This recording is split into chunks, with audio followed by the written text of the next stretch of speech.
Hello दोस्तों, आप सभी को हमारे प्रभु यीशु मसीह के नाम में जय मसीह की स्वागत करते हैं। आज फिर से एक और नए वीडियो में। दोस्तों, आज सेक्स को लेकर हमारे मसीही समाज में बहुत ही उल्टी सीधी बातें हो रही हैं।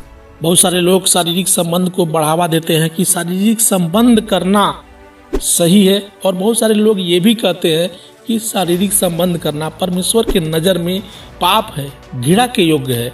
अब ये किस कंडीशन में पाप है, किस कंडीशन में परमेश्वर के योग्य अच्छा है, आज हम इस वीडियो में अध्ययन करेंगे। आशा करता हूं कि वीडियो में आप लास्ट तक बने रहेंगे, क्योंकि हमारा वीडियो जो है ज़्यादा लंबा नहीं होता है दोस्तों। छोटा सा वीडियो होता है, वही 8 मिनट या 10 मिनट का। तो दोस्तों, मैं आपका ज़्यादा समय नहीं लूँगा।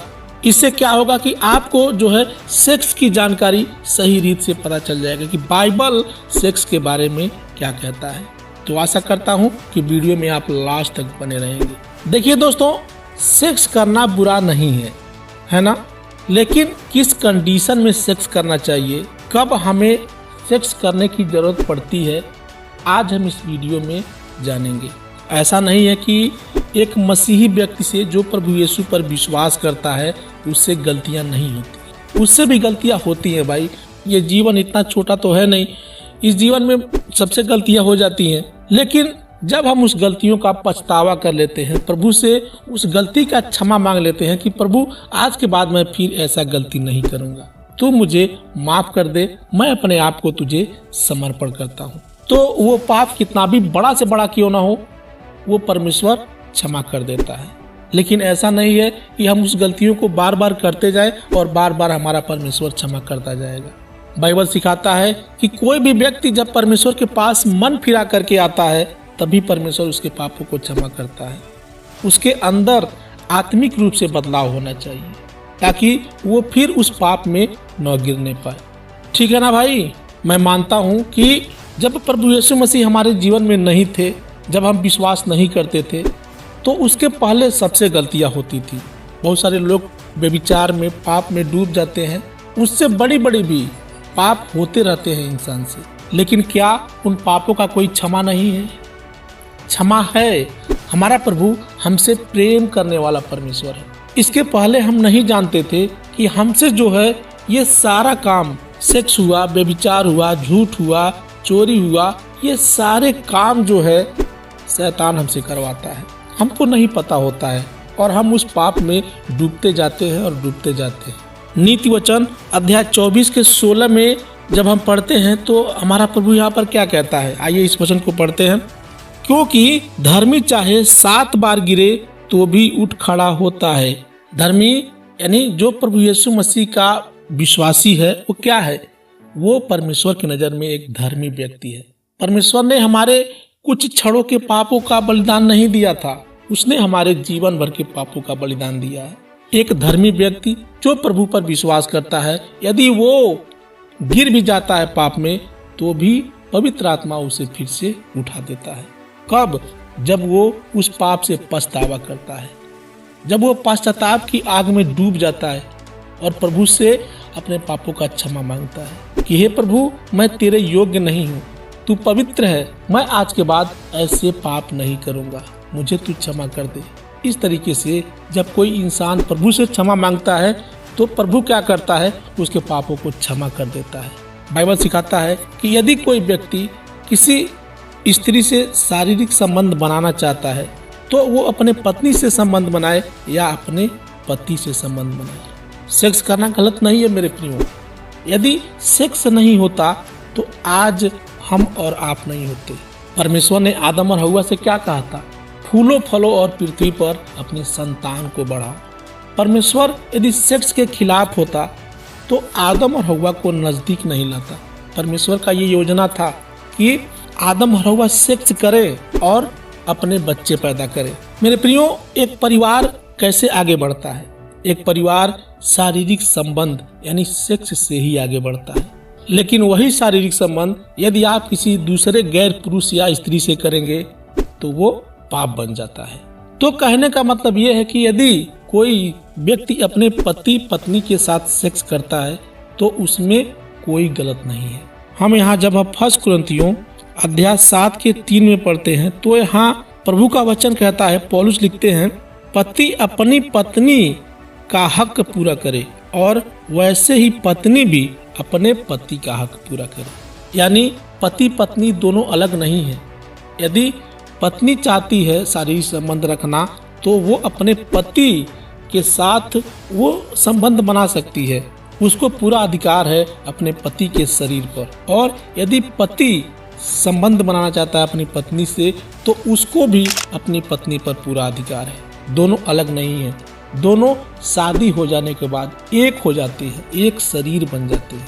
मेरे प्रियो, आज के समय में आप देखते होंगे कि पाप यानी व्यभिचार कितना बढ़ चुका है। एक लड़का अभी 18 साल का नहीं हुआ वो गर्लफ्रेंड बनाने लगा और वैसे ही लड़की भी बॉयफ्रेंड बनाने लगती है।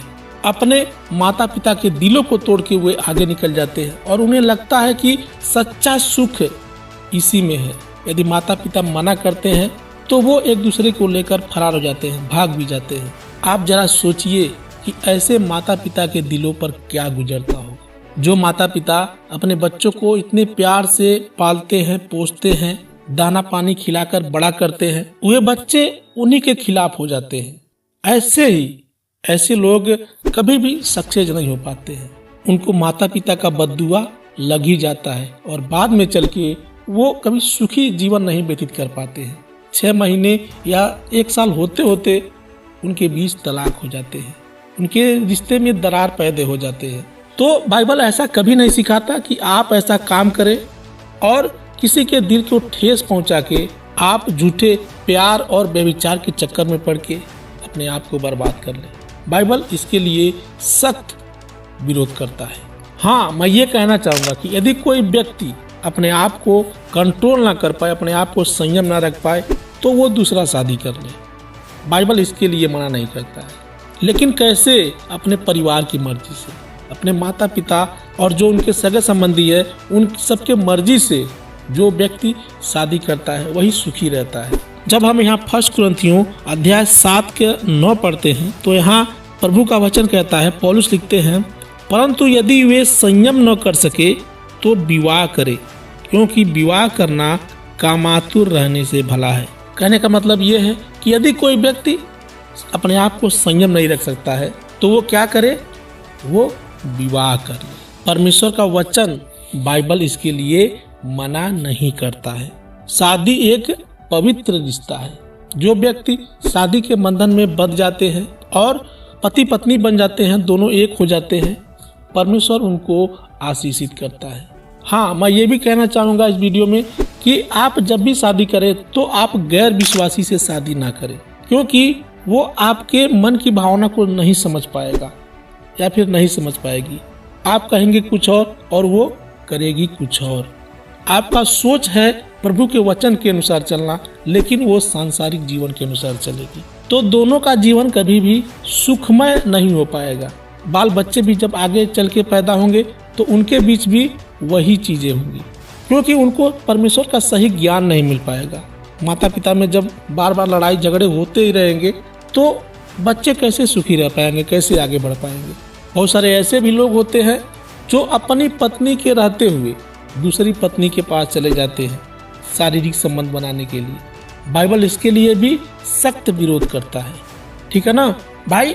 जब आपकी पत्नी के पास वो सब कुछ है, आपकी पत्नी वो सारा सुख आपको देना चाहती है, या फिर आपका पति वो सारा सुख आपको देना चाहता है, तो आप किसी गैर स्त्री और पुरुष के पास क्यों जाएंगे?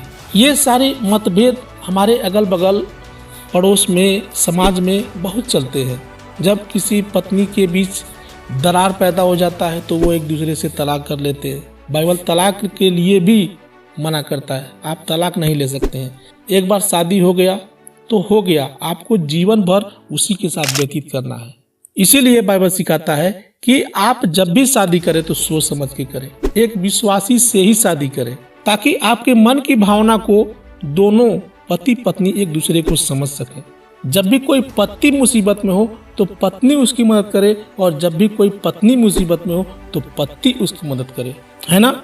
बहुत सारे हमारे ऐसे भाई बहन भी होते हैं जो गंदे वीडियो देखते हैं, यानी कि सेक्सुअल वीडियो। बाइबल इसके लिए भी सख्त विरोध करता है। आप किसी दूसरे पराये व्यक्ति का गंदा तस्वीर नहीं देख सकते। कोई भी व्यक्ति हुआ अपने पत्नी को छोड़ या अपने पति को छोड़ दूसरे के नंगे तस्वीर को नहीं देख सकता है। सपोज दैट मान लीजिए यदि आपके वो जो गंदा अपना शरीर दिखाते हैं वो आपके भाई बहन होते या आपके सगे संबंधी होते तो आप क्या करते? तब भी आप उस तस्वीर को देखकर मजे लेते।